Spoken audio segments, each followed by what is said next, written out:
बहन सुना बहन कि तू अपन दिल के कहानी कह के सुनावे है बहन। हमरा सबसे तोड़ दिल के कहानी सुने खातिर अवश्य यार छे बहन। या सुनाहन क्या बोल बहन? एक समय की बात हाय बहन। जब इंद्रासन में खेलाओ बाबा इंद्र के या चंद्र काल में सेवा करके धूप आरती कर चलाओ तब में भक्ति में चुप भागलाओ इंद्र भगवान या अपना सब सखी के शराब दरक कहाँ जन्म ले लो कहाँ जन्म ले लो? ये मठोर बहन हाय बहन। मठोर में डराने के बाद यह विचार भरा ले एक अमृतपुर शहर बोलिए हाय बहन। जयवीर बाबा मछिंदर नाथ ये अपना मंदिर में निर्वाह करिए। विचार भरा ले अमृतपुर शहर देता बाबा के चरण कमल के सेवा करता धूप आरती करता अगर बाबा खुश भला के बाद में या उनका से कुछ मुँह मांगा इन्हें मांगता या तोरा से की विचार से बलवान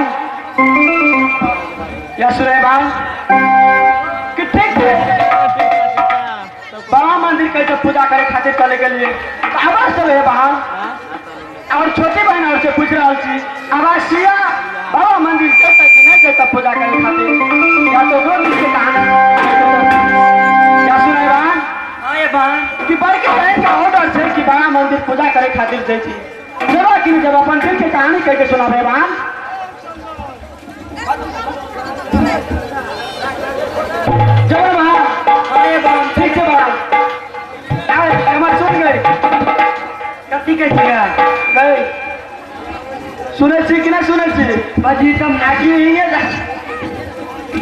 या सुने बहन कि बड़का बहन के ऑर्डर है कि अपना सबके सब बहन मिल के और बाबा मंदिर जाती और बाबा से पूजा करती कि तोहर दिल के कहानी नहीं कहे सब कि नहीं कहबा जब बच्चे दिन के जाके मोहल्ले चल ना हम तो तैयार सभी ना छोटकी से पूछ ले पूछे बसिया अरे छोटकी हमारे सुन या बाबा मंदिर पूजा कर जब कि नहीं जब का सब देखी गाय मैं तो जब नहीं का तोरे का फकुरा ना भाई जब बाबा रे जब पूजा करबे बर मांगबे आ तो बाकी और सब पी नहीं के सब देखी सब ने बसवा है हम जब ना सुनाए बहन बोला कि हमरा सबके सब बहन के राय से कि बाबा मंदिर पूजा करे खातिर जेबे है बहन। सब के विचार छा हाय बहन। पहले चला लोग फुलबाग में या सुंदर सुंदर फूल चुन के या ओकर बाद में बाबा मंदिर चला जल्दी चले बहन विलम्ब मत करे बहन। सुंदर सुंदर फूल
Thank you.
ये प्रभु का लीला है, ये प्रभु की माया है। ये सारा संसार ये प्रभु की रचा हुआ है। सही ना? यह मेरा स्थान है, अमृतपुर शहर है। मेरा गुरु के नाम अमरनाथ है। यह मेरा नाम मेरा गुरुदेव ने रखा है मच्छिंद्रनाथ। सही ना? मेरा गुरुदेव ने वचन दिया है, बेटे तूने संसार भ्रमण करो बेटे, और संसार भ्रमण करके तूने मानवों की शिक्षा दो। मैंने कहा गुरुदेव या आपको वचन तो मैं पालन करने के लिए मैंने संसार में पैदा लिया हूं, अवश्य आपकी वचन तो मैं पालन करूंगा गुरुदेव। आज्ञा दो प्रभु। मैं गुरुदेव की वचन पालन करने के लिए मैंने संसार भ्रमण में चला, और गुरुदेव ने मुझे कहा है बेटे तूने संसार भ्रमण करके संसार में जितने मानवों ने पैदा लिया है, क्यों लिया है, किस लिए लिया है, क्या करना चाहिए क्या नहीं करना चाहिए, मानव कुछ सोचता समझता नहीं है। इसलिए मानव को क्या करना चाहिए क्या नहीं करना चाहिए तुमको समझाना है, और तुम संसार में अपनी 3 चेले भी बनाना। मैं गुरुदेव की वचन मान कर मैंने संसार में 3 चेले बनाया। या पहला चेला मैंने राजा भरथरी को बनाया है, या दूसरा चेला मैंने गोरखनाथ को बनाया, तीसरा चेला मैंने गुदरिया गोपी चंद को बनाया। और संसार में मैंने मानवों की देखता हूं जो हाथ पर हाथ लेकर के बैसा है, मानव सोचता नहीं है जो प्रभु ने मुझे जन्म दिया है, या इतने सुंदर शरीर दिया है, ये शरीर में 5 अंग दिया है, हाथ दिया है इतने सुंदर, नींद दिया है इतने सुंदर, या पैर दिया है, मुखार बिंद दिया है, या इतने निर्मल शरीर दिया है, इसको क्या करना चाहिए? सही या मुखार बिंद से राम नाम को भजन भाव और भक्ति करना चाहिए, और मेरी से संसार देखना चाहिए, और हाथों से ताली बजाना चाहिए, या पैरों से संसार घूमना चाहिए। लेकिन नहीं, मानवों ने हाथ पर हाथ देकर के पैसा है। 24 घंटे तो दिन और रात होती है, 24 घंटे की दिन और रात में कभी मानव ने प्रभु के नाम को जपन नहीं करता। इसलिए मेरा गुरुदेव ने बहुत सुंदर सी पाती में लिखा है, जो मुख राम नाम नहीं आवा, असो मुख ब्रह्मन वेद बनावा। सही ना? जो मुखार बिंद से राम नाम को भजन भाव और भक्ति नहीं आती है, वो मुखार बिंद नहीं है, वो ब्रह्मा जी को गाली होता है। इसलिए सभी मानव से मैं आग्रह करता हूं, तो 24 घंटे का दिन और रात होती है, कम से कम 5 मिनट प्रभु की नाम की जपन करने के लिए आप लोग ध्यान दीजिएगा। अब तो मैं जा रहा हूं कहां? तो अपनी गुरुदेव की धुनी रमाने के लिए, और उसकी धुनी रमा करके मैं उसकी नाम की जपन करूंगी। मुझे समय हो गया है। श्री राम जय हो राम, जय राम श्री राम।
मुखिया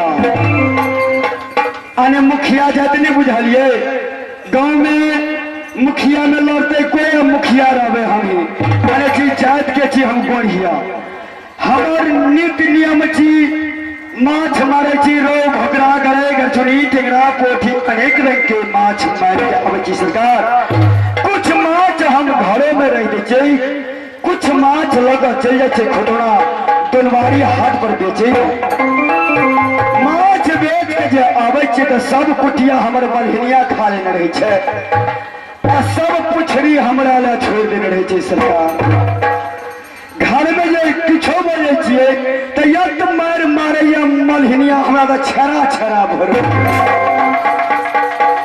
सरकार हम सुबह में उठे छे तो मलहिनिया के बर्तन माज के आन दे छे चाय बना के दे छिए 2 बजे रात में जातियो दे छिए 2 बजे दिनों में जात दे छिए आ तइयो जोश नहीं भेटे ये मलहिनिया बड़ मार मारे ये सरकार लोग के घर से परिवार निकले चाहे हम मर्दे भगाई के लिए सरकार घर में जीते बड़ा नहीं भेलिए दुर्गुणा में 71 गो धिया पुता ये बड़े कम जगह सजमैने लती जगह फेर गए माँ अब कहलिए कतो हम जाब सरकार हम रास्ता पकड़ लिए बाबा मछिंदर नाथ के अने दरबार के स्थान के हम नेपाल से जो चलिए भारत देश में तो हमें रास्ता में भेट गए कहिए भाई साहब पहले हम जब एक हथा से जब हम कि कैसे बाबा के मंदिर मछिंदर नाथ के दरबार में जेबे उनकर दरबार कौन रास्ता है जाए के लिए हमरा तो नेपाले से भेट गए बेकूफ 13टा रास्ते में बेकूफ नंबर 1 तो बात दिया किसी को थे सुंदर माँ बहन लड़की जो जात रहा लपुआ छोड़ा जात रहा तो लड़की पे कोनो बात फेंक दिला वो लड़की तो 10 टका पड़ दिला तो मन शांत भ गया बेकूफ नंबर 2 तो सब बात में कहत ढूंढ अब बेकूफ नंबर 3 बात लेत छीन अब भाई भैयारी में जाके भजत भीड़ अब दिनों दिन हुआ लगत भीड़ देख लियो अब बेकूफ नंबर 4 तो कखनो नहीं लेत बात विचार रहत तो कोनो बात के विचार नहीं करत बेकूफ नंबर 5 कखनो न बजे साथ आ घर में लगावे खास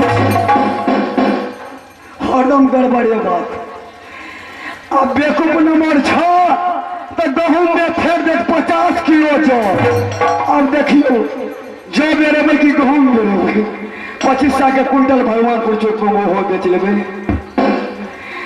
अब बेकूफ नंबर 7 तो दिनों के कहला रात दारू जे पीने रहा तो कहला कि अखन तक रहते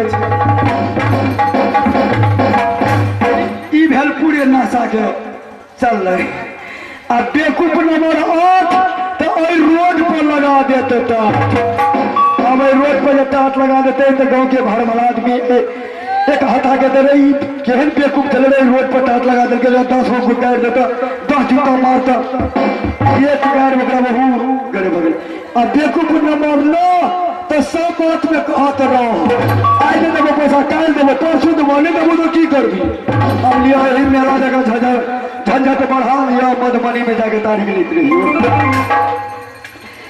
अब बेवकूफ नंबर 10 अकरा बात में कोनो रहस बेवकूफ नंबर 11 तो बितलहा बात उखाड़ा पर पंचायत में बितलहा बात उखाड़ा रे तोरा कुल में लगल छो तू आई पंचायती करे वाला पोखरी में भगल छ तोरा कलंक लगल छ तोरा अब बेवकूफ नंबर 12 तो मिल लो बात के बिगाड़ गाँव घर में ये झंझट है तो दोनों के नगर समाज में बुद्धिजीवी लोग और मिला दो दोनों झगड़िया के अब 12 नंबर के बेवकूफ था दोनों के बिगाड़ दिल अब जाके कोई लालिश फुदारी के अब मधुबनी तक लेत रहियो तारीख अब बेवकूफ नंबर 13 और रोड पर लगे तो 6 सब पब्लिक मुख सरकारी बाबा मंदिर छिए कि पोखरा मंदिर छिए हमरा नाथवादी के प्रसन्न 10 रात के सटा भगल चल गए तेरगना गोविंदपुर नाथ कर तो हम पूछलिए बारात पार्टी हमार नाच पार्टी कोना गले से सरहैठा के सटा चले कहे धो मर कत हाँ गए हम कहलिए जंगल घोड़े ले चल गए छिए और के राम नारायण जी पैसा ले लो ना और तुरंते गेल अहर के सरहैठा ला सीधा लग जाके लगने के सटा कहली जी सर हमरा लगने के सटा बैसाख महीना के समय रहे बड़ रौद रहे एगो गाँव तर में रही बोकरा जी रहे हमर मन की कोनो बाबा जी रहे बड़ दिन आयल रही बोकरा के कहे कि बाबे छी वो बोकरा के कहे दंडोत बाबा बोकरा तो हमरा कहे चोरी में बोकिया लगल कहे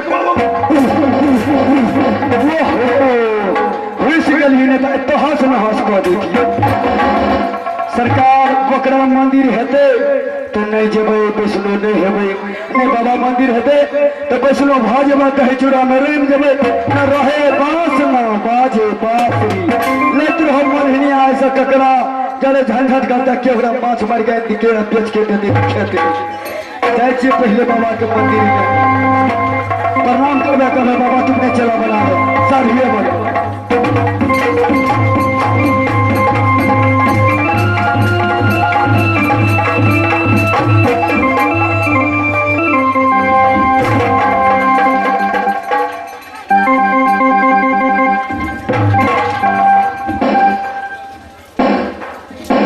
साले हरामजादे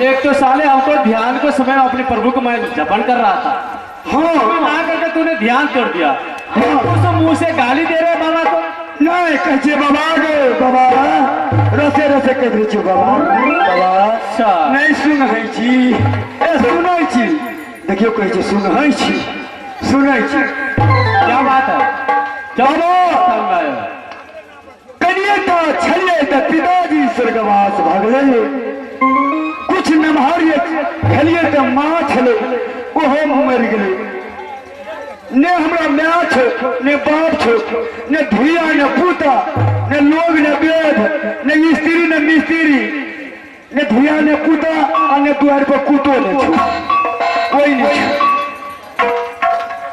अच्छा इसका मतलब है तुमको घर में कोई नहीं है माँ बहन बीवी बच्चे कोई नहीं है कोई नहीं छो साथ है बिल्कुल अकेला है हाँ पूरे निवंश अच्छा घरों वालों नहीं है अच्छा समझ गया तो तुम क्या करोगे यहाँ पर आकर ने मौगी छो ने जानी जाट छो ने बीवी छो ने बेरी छो अरे मौगी कैसा होता है जनजात कैसे होता है अने मिस्त्री छो ने स्त्री छो मिस्त्री कहते हो कैसा होता है स्त्री कैसे होता है अरे स्त्री इस तरह से होता है कि पति को परमेश्वर को समान मानते हैं जिसको पत्नी बुद्धिमान रहता है तो पति जी द्वार पर आते हैं तो उसको एक लोटा जल करके आते हैं और उसको चरण खटियाते हैं और उसको चरण अमृतपान करते हैं। और मिस्त्री किस तरह से होता है तो लोटा लेकर के आते हैं और आटा सानने के लिए चलते हैं। आटा को लोटा को पानी लोटे में रख देते हैं और लेरे लेकर सान देते हैं। इसी को कहा जाता है मिस्त्री। सुनो, तुम्हारे पास में कोई नहीं है? कोई नहीं सुन। तो तुम हमारे पास में यहाँ पर क्या करोगे? बाबा कहलिए गांव में कत्ते हम लोग के बकरी चढ़े में घुरो चलिए बाबा के मंदिर में जीतिए। बाबा छो अकेले बाबा के कुटी पर छुट्टी नहीं है, छुट्टी हो जाए रात के छुट्टी भी लीजिए बाबा। चलिए हम बाबा के चला बन जब बाबा चला बन के अब बाबा के आने पूरे कार्यक्रम संभाले। तुम चेला बनने के लिए आए हो, साधु बनने के लिए? हाँ साधुए बनबो, तू बड़का साधु हम छोटका। साधु नहीं, साधु नहीं, साधु बोला करो। साधु हाँ। महात्मा की तत्मा। महात्मा बोलो। मुनिलाल। मुनीलाल बोलो, वो भी सही है। ए मुनि साधु नहीं, मुनीराज। मुनीलाल। मुनीराज ठीक है। सुनो, तुम साधु बनने के लिए आए हो तो एक बात समझ लो, तुमको मैं चेतावनी देता हूँ। घर में परिवार वाले को बहुत किस्म का झगड़ा लड़ाई होता है। कोई नहीं कोई ऐसे झगड़ा लगड़ा हुआ है तो जाओ अपनी घर परिवार में मिला जुला करके वहां पर झगड़ा शांत करके रहना। और गृहस्थ आश्रम में ऐसे होता ही रहता है, इसलिए तुम जाओ यहाँ पर साधु मत करो। साधु का मतलब है बहुत साध करना पड़ता है। सब सा करबो, तोरी सा करबो, पटुआ सा करबो, लफुआ सा करबो। लफुआ साग नहीं बुझेगी? अरे साग नहीं, साध करना पड़ता है। ए पूरे साध करेंगे, क्यों नहीं करेंगे? अब बस महात्मा बनेंगे और दल खाएंगे तो क्यों नहीं साध करेंगे? साध का मतलब है सब कुछ छोड़ना पड़ेगा। कल को तुमको पास में अगर बीवी बच्चा होगा, माँ बहन होगा और कल रोते आएगा यहाँ मेरे स्थान में, तो वो कभी नहीं होगा। कोई छेड़े नहीं करो तो पकड़ा कोई नहीं है। कोई नहीं। तो ठीक है, एक काम करो, हम तुमको साधु बना लेंगे। ये मलाह वाला जो कपड़ा है ने, हाँ सब खोल कर को फेंक दो। ठीक है। सबसे पहले ये सभी हटाओ, गंध बहुत दे रहा है। और तोरी में कैसे पूरे कपड़ा उतार नहीं कि कपड़ा उतार नहीं कि कपड़ा उतार? ये हटाओ और साधु वाला कपड़ा जो धारण करो, हाँ। उसके बाद तुम साधु बन सकते हो। ठीक है। शादा से जो यधच बनल ले, यधच से प्रधान, प्रधान से जे करी बनल ले, कि रहत घर में धान बोल भैया।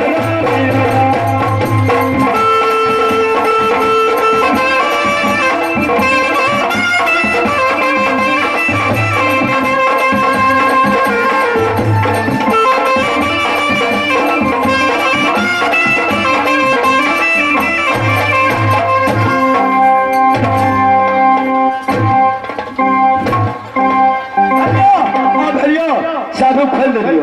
अरे नहीं हुआ, साधु को ये शर्ट पैंट या टोपी जूता मोजा नहीं चाहते। साधु को साधारण कपड़ा होता है।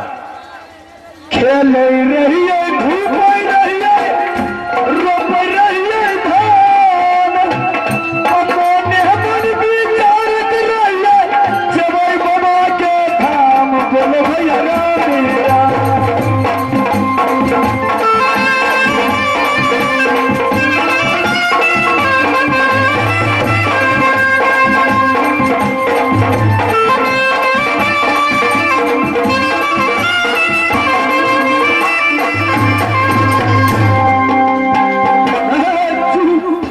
बाबा टोपी उतार दिया और तो भलिए साधु। अरे अभी भी नहीं हुआ। हाँ? बाकी है ये सभी कपड़ा निकालो। यो ही कर दो। हाँ, जल्दी जल्दी निकालो। जिसका भी घेट ही घरों के नहीं काम छे, आ हमरा आंगन में 7.5 बोरा धान छे, हमरा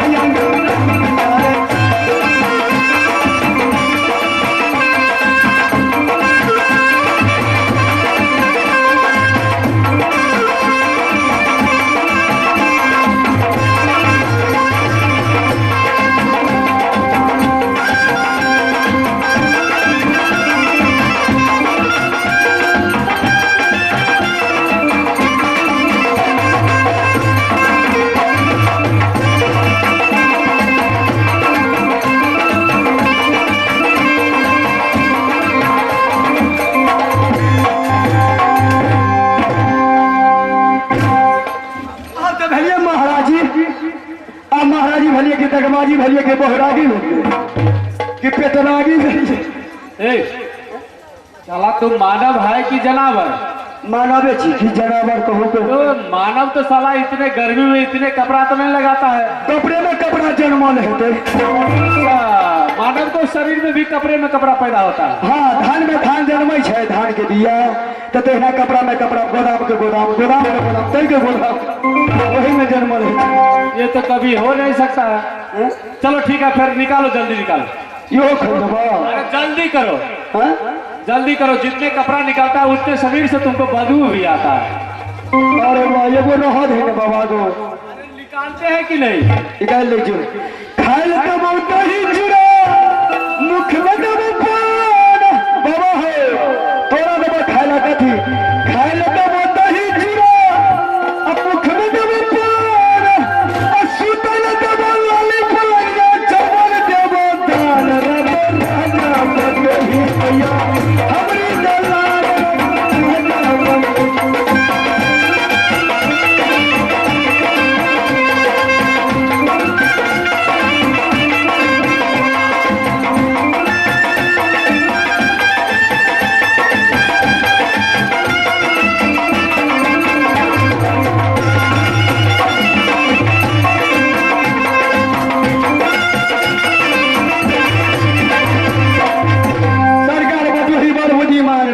कि अकरा जो क्यों नहीं छै असगरे चलाना छै, हम कोना रहबै?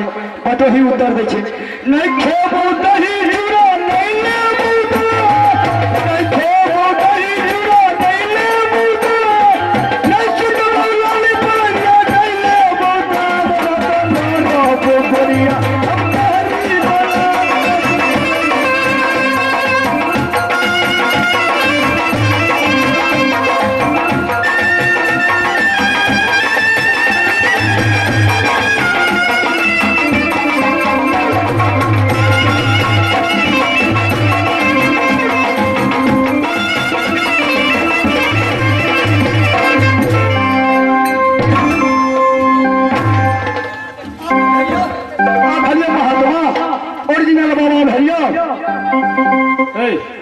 और पैंट कौन निकालेगा? यो खोलबा गोबा, ये कहे जो खोल रही, आई जो खोलबा घर में जो कुत्ता बिलाई हुलकी मार दो तो।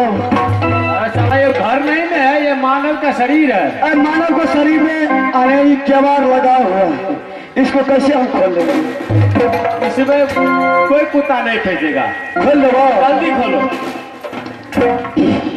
भौजी के घूर घूर, मुखिया जी के घर से बड़ी दूर।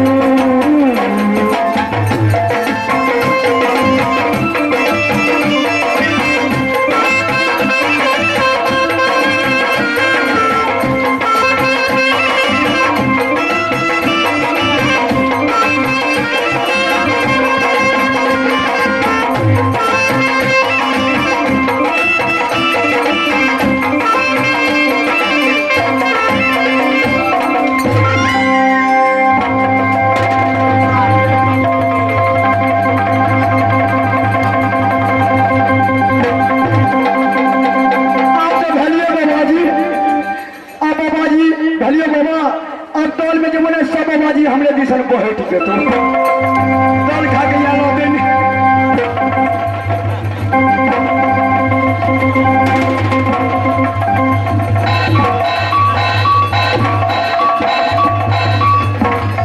साले हरामजादे, पसंद छिया और देखी था। अबे बोलता था साला ये कपड़े में कपड़ा पैदा होता है। साला तू को कपड़ा पैदा होने वाले, साला तू कपड़ा लगा है। साला इसको जल्दी खोलो, महिला को कपड़ा लगाता है, औरत औरत नहीं गो, हमने लगे चलियो महिला के कपड़ा वही में फुल पेटे में जमे में गले कोना। ये कभी नहीं हो सकता है। साला तू पागल है। ने पागल के में पिटवा पागल जी ने घर से भागल जी, कामे कामे नाच कर जी, कहियो छुट्टी नहीं। जल्दी करो, ये साधु का द्वार है, यहाँ पर दूसरा लोग देखेगा क्या कहेगा बाहर। जल्दी करो। लहरिया लूट लो बाबा, अब खबा बदल के चढ़िया लहरिया लूट लो बाबा।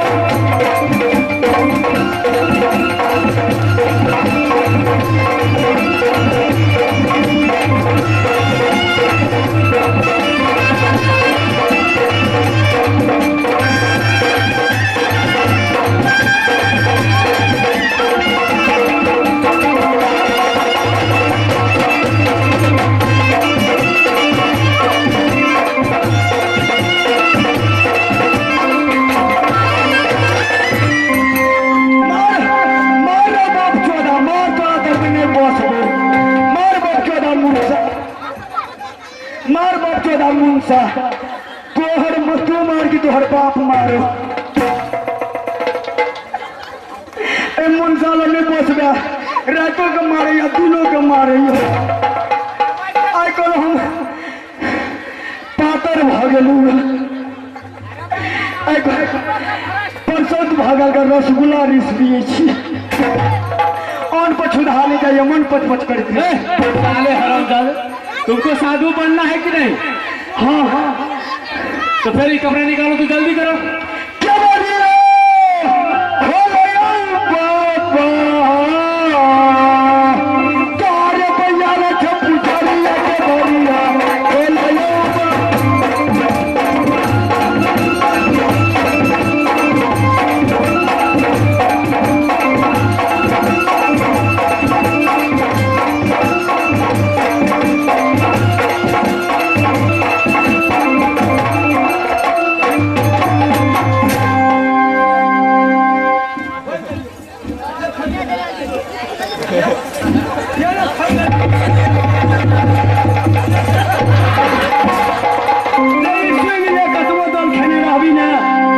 सब दल खराब पैठ जेतो ई कपड़ा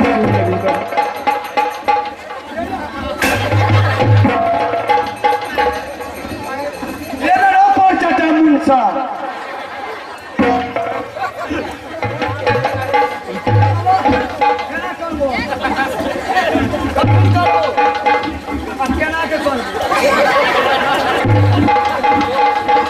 अरे सुनो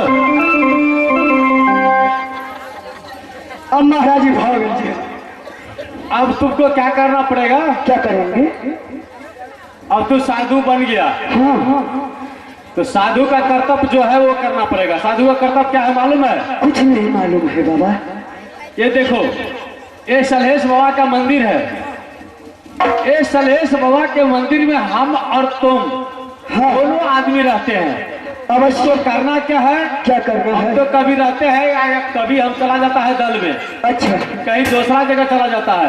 हाँ हाँ तुम सुबेरे उठ करके ये सलहेश बाबा के मंदिर को सफा करना, झाड़ू उड़ू लगाना है, इसको धूप आरती दिखाना है, हाँ इसको बाल भोगी कराना है। अच्छा और इस स्थान पर कोई साधु आ जाएगा उसको सेवा संस्कार करना है, उसको भी भोजन कराना है।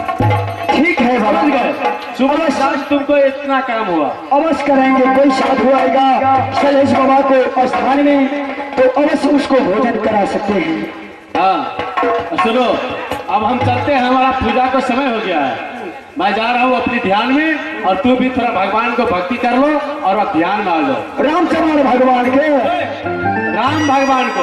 चिंता से चमार घटे दुख से घटे विषाद, अब बाप से जब मुसहर घटे तो कह दे सतवाद। ठीक है बाबा है ध्यान में। हम लोग चला जाता है गहूम में। रामचंद्र भगवान को चितक के घर ही मेरा मता रमे भाई मन तिरवा में किया जे।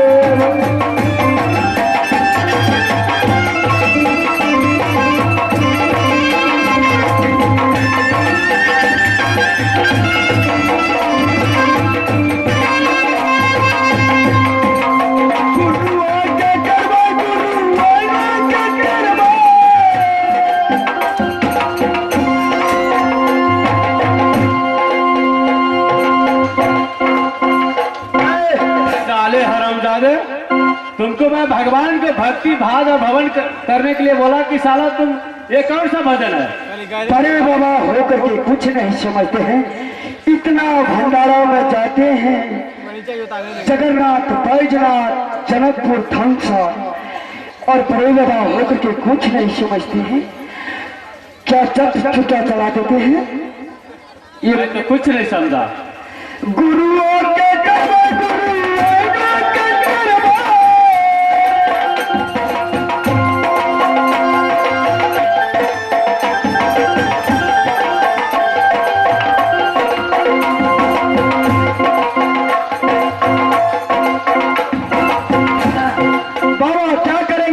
समझे?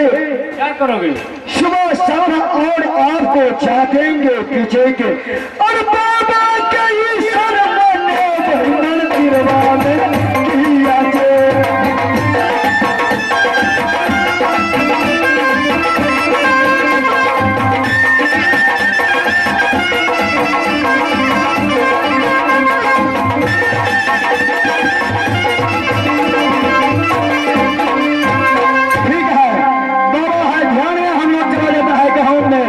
हाँ लग रहा बढ़िया कथी ले चल जाए जे बाबा के साथ में बैठ रहो दल में आप जेबै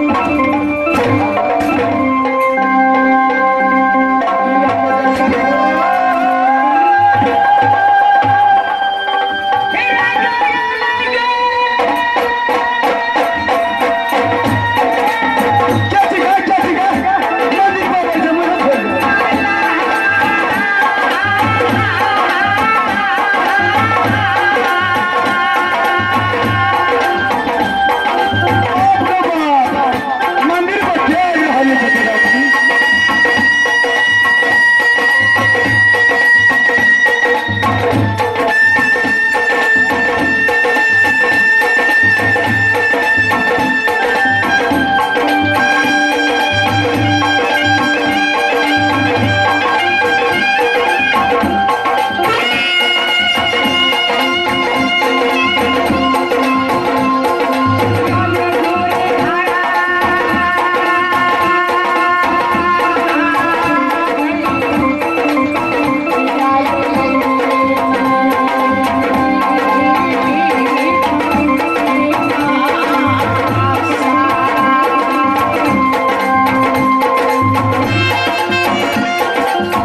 छे खाए के कोनो उपाय नहीं छे कहलिए ये जान लिया ना जाने किनको पोखर में चोराइयो के कुछ छाप फेंकबे पबनी दिन चलिए 1 किलो आध किलो हेते माछ बेच के या कमती में अनाज किन के धिया पुता के भोजन कर देवे एक समय पठलिए मरहा के अखन तक मरहा के थाहने छी अपना विचार केलो ठीक से कोई बात में अखन तक मरहानी ले माथ पर में छिपने लगाओ ताकि अपना सबके घंगे या कोई पूछे नहीं छे लेकिन नेपाल में लहान बाजार में 40 रुपये किलो भेटे से घंगे सोचना मरहा भेटते भेटते आ नहीं भेटते तो घंगियो मार के लहान चल जेबे आ घंगी बेच के लाइन के बेसाई के धिया पुता के गुजर चले अरे मास्टर साहब से ये मास्टर साहब ये हमारे मरहा के देखलिए हाँ ये कुछ नहीं सुबह पठलिया अखन तक लेट के नहीं अलिया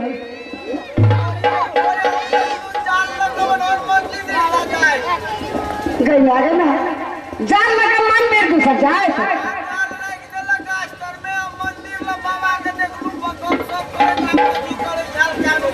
सची जेकर जीवन मना रहते जकरा घर में 71 बधिया फुटा रहते जकरा घर में एहन भटिया मोगी रहते से मंदिर खोजने घूरता है कि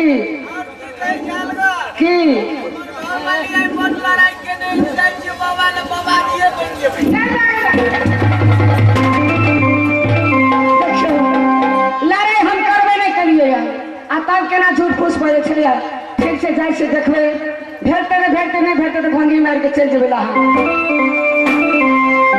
श्री सीताराम सीताराम सीताराम गंगा में गोदावरी तीर्थ में प्रयाग धन भाग कौशल्या के जो राम लिए अवतार राम बिना दुख कौन हरे बरसा बिना सागर कौन भरे तुलसी बिना पूजा कौन करे श्री सीताराम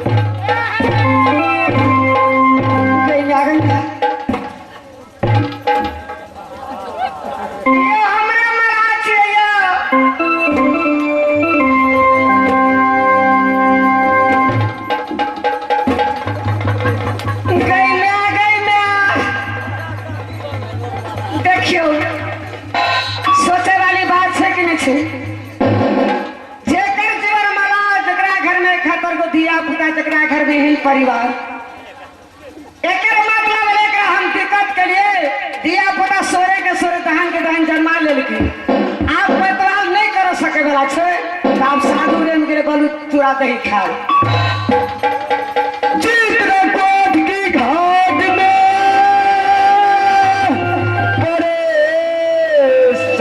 का भीड़ और तुलसी का चंदन घिसे करे राम रघुवीर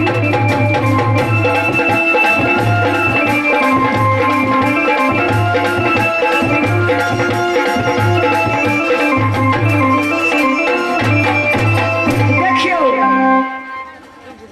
परसिया के भगवान पूजा है छलिया कहलिया ये धिया पुता तो घर में सीख रहल है जाने हुनका ठाम से हकारे रहे से प्रसादी ले देवे ने तो सुबह में धिया पुता उठते तो ओकरा हाथ के प्रसादी देवे हमरा कह दे चल ना की हे हम एहना छियै कारण हम अखिले माछ मार के लिए बाबू भैया माँ बहन सबके बैसल हेते हमार देश से बदबू देते हमरा कान पकड़ कर क्या से हटा देते हम नहीं जाओ आ देखियो पहले केना केना करे छी तुलसी तुलसी सब कोई कहे तुलसी पर नेपाल चंदन की घास जब से तुलसी पकड़ भरे बन गए तुलसी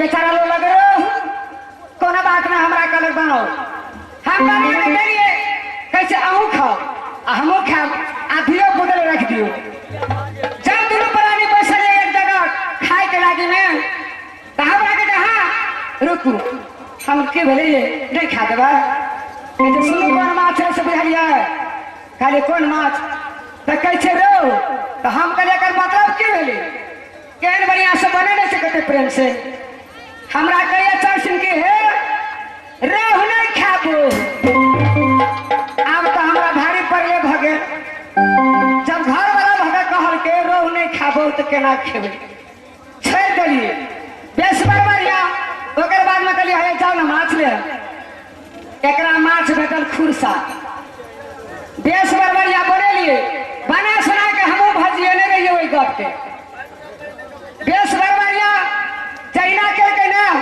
बना सुना के दिलिए दोनों व्यक्ति बैठिए जहाँ आओ कर उठे तो तब कर उठे तो हम कहलिए सुनो सुनो कहते की बात हम कहे कि कौन माछ है तो कहे खुरसा हम सोचलिए है सुनो है खुरसा में खा मुनसा ओहो वैक्सीन छे भर पेट हमू खा लेलिए देखियो पहले चूड़ा दही पान गेले आ कथी एकदम मस्के छे आ घर में दिया बना कुछो है कर बहिन सागर गा जहां हीरा की खान हाथ पसारे गुनाह मिले देखो कर्म की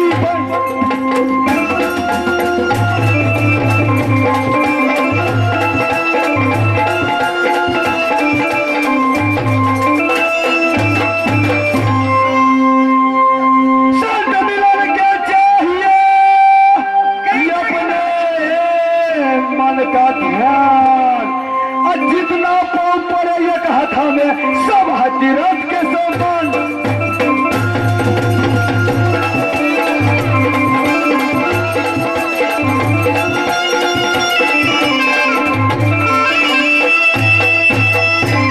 रघुपति राज राजे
क्यों नहीं हुई छे? कोई नहीं है, कोई नहीं छे। कोई नहीं छे।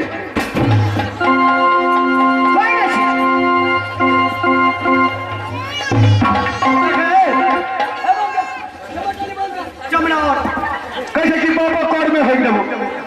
ए मंदिर के घिन में लगी रहती। क्या चाहिए तो है क्या चाहिए? ए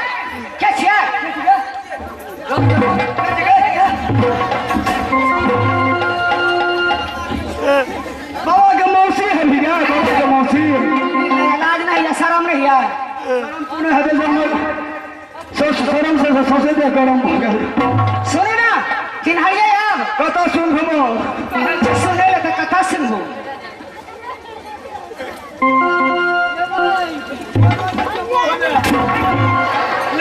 मांटारो फोड़ देल के ये तो अरे मांटा सच्चे लगे पहले एकरा बोल आ एकरा बापा के बोल एकरा ला आकर धियो पुतो के ला सुनो पहले आहा कान ठीक है ले लिए बाबा जबरदस्ती हाँ बाबा जबरदस्ती कंठी पहन दे हमने भागे छे अच्छा बाबा से पहले बात कर क्या बन दिया है जबरदस्ती बन रहा हां साचे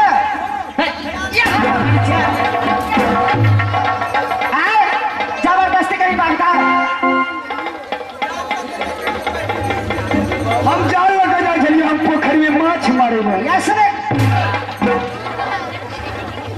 हम तुमको जबरदस्ती कंठी बना है मार लेना चोटने लगलो मार ली तो केहन चोट लगलो हमरा मार ली हमरा तोरा कते चोट लगलो तुमको मैं साधु बनाया है फिर तू झूठ बोलते हैं क्यों ये आहा कान ठीक है ले लिए कंठी लेला 3 दिन अब हो गेलै कान ठीक लेला 3 दिन भेल खार में पानी छला से मर गेल जेठ की कनकिनी के मुंह पे जाया जल्दी कंठी वापस करो आ घर चलो जाओ दिए जल्दी कंठी वापस बड़ लोग कंठी पहन देने छै लोहे के कंठी पहन देने छै बड़ भारी लगैत रहे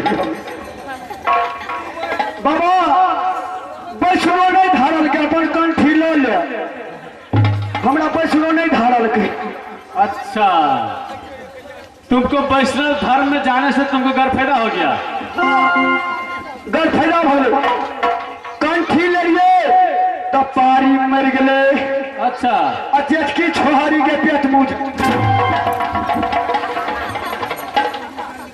इन्हें कहे थे छोरी तो छोहरी या नारियल करे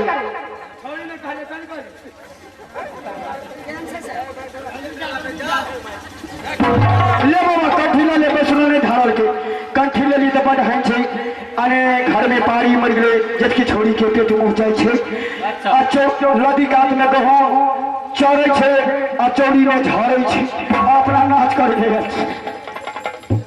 सुनो कंठी लिया तो तुमको बहुत हानि हो गया ना नहीं धारल के बैसरो तब मला छोरी मर गया छोरी का पेट झड़ गया नदी काट का खेत चढ़ गया हाँ बहुत नुकसानी हुआ बड़ छतिए छति छो कोई बात नहीं अगर ये कंठी फिरता करोगे तो क्या होगा पता है क्या होगा कुछ नहीं होगा कुछ नहीं होगा कुछ नहीं अगर ये कंठी फिरता करोगे तो ये तुम्हारा बोह मर जाएगा क्या करोगे की भेल बाबा शराब दे दिले ना पीने लिया से शराब दे लगा कौन शराब कहल के की कंठी ले हुई तब पारी मर गेलो जेठ की छोरी के पेट में जाय छो लदी काट में गहूं चढ़े छो चोरी में झड़े छो आ कंठी जे वापस कर भी तोहरी भुटिया बोझ छो ई मर जेतो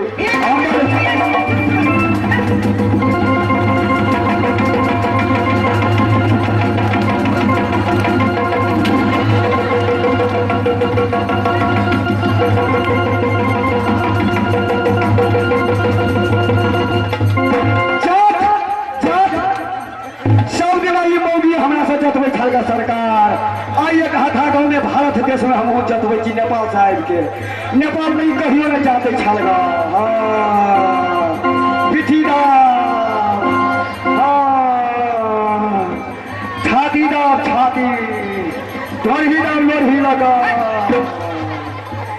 अब हम अहाँ रहबै एक हते दुना एहने बात पैसा आते बाबू भैया माँ बहन सबके बैसल से की कहता आगे नहीं कहत ई बाबू भैया छियै के छियै हम कहै छलियै नेपाल के जे मैं सखुआ के बूट छियै नहीं छियै हे जल्दी करू केना के जीवे से उपाय करू ना पूछे छियै बाबा पूछियो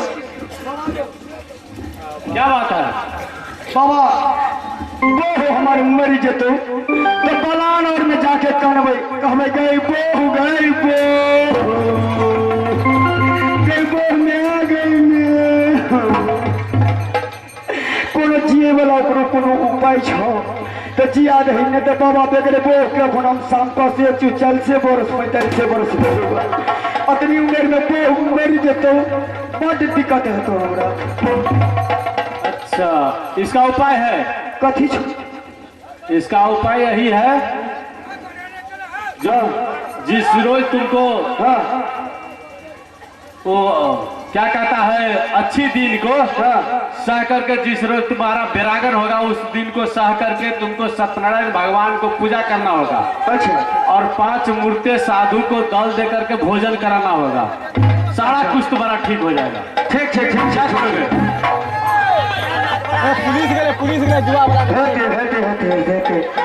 बाबा अब अहाँ सब क्या उपटा गेलिए? वो तो लड़ाई भेलेगा नहीं भेलेगा लड़ाई। बैठे जाओ, प्रेम से बोल दे सहेश महाराज की जय। शांतपूर्वक से बैठ जाओ, शांतपूर्वक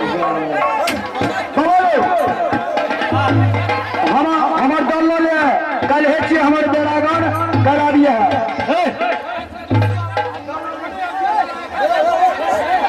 पहले अपने परिवार को पूछ लो, पहले अपना परिवार को पूछ लो, जो मानेगा तब उसको, और नहीं मानेगा तो क्यों पूजा करेगा? बाबा कहिए कि भर दिन सहले 5 गो पैसनो हाँ के दे ले, कथी देले? दौड़ दे ले। केना के बजले ना? हाँ के देवे, हाँ देबे। 5 गो पैसनो हाँ के देवे भर दिन सह के। दाल देबे? हाँ तो दौड़ देवे। हाँ दाल देबे। 5 गो पैसनो हाँ के देते, दौड़ देते दौड़। अच्छा, 5 मूर्ति को ध्यान देगा? हाँ तो कोई बात नहीं, जाओ तुम अपना 5 मूर्ति को ध्यान दे देना, सत्यनारायण भगवान को पूजा कर देना, सब कुछ ठीक हो जाएगा। चलिए दो कल्याण रहो, कल्याण रहो।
ही अब हमारा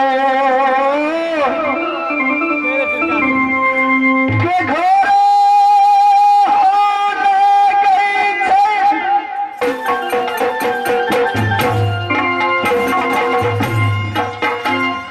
या बेटा के गोदे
मेरी माता के नाम है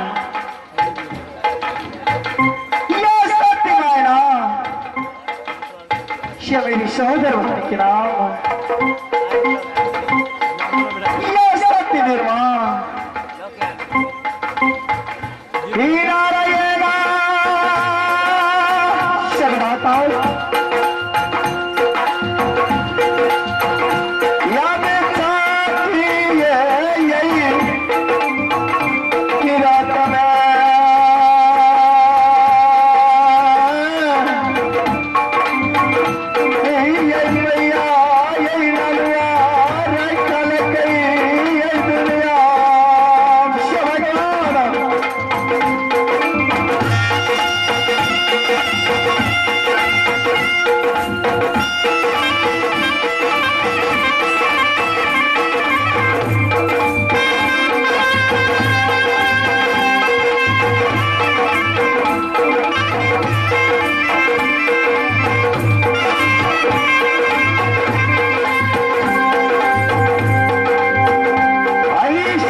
गया विधाता।